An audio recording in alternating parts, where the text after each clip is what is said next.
Let's take a closer look at America in Crisis, a group project exploring the clash between the American dream and the realities of America in the late 1960s. The initiative, presented as both a book and an exhibition, was led by photographer and then Magnum member Charles Harbert and the agency's New York bureau chief Lee Jones at a moment of great social and political upheaval in the United States. The country was still reeling from the assassinations of Martin Luther King Jr. and Bobby Kennedy, while racial tensions, economic inequality, civil unrest, and growing opposition to the Vietnam War continued to intensify.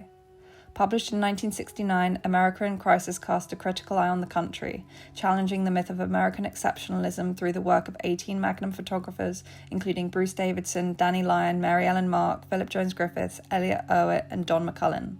Divided into 8 thematic chapters, including the deep roots of poverty, a streak of violence, and the battle for equality, the project examined the long-running contradictions embedded within American society. As the book's foreword states, "In a land of liberty we kill good men among us. In a land of plenty, poverty is ingrained."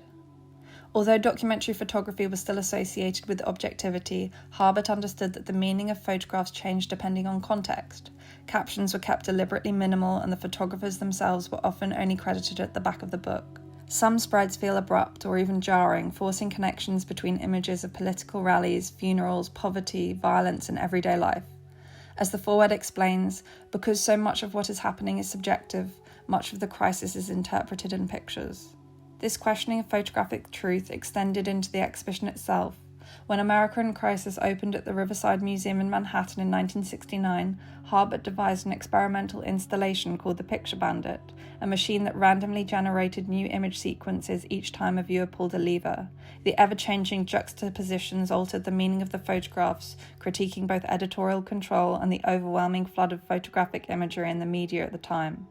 Harbert later described the exhibition as a means to explore the impact of media on our understanding of the meaning as opposed to the content in reality of a photograph.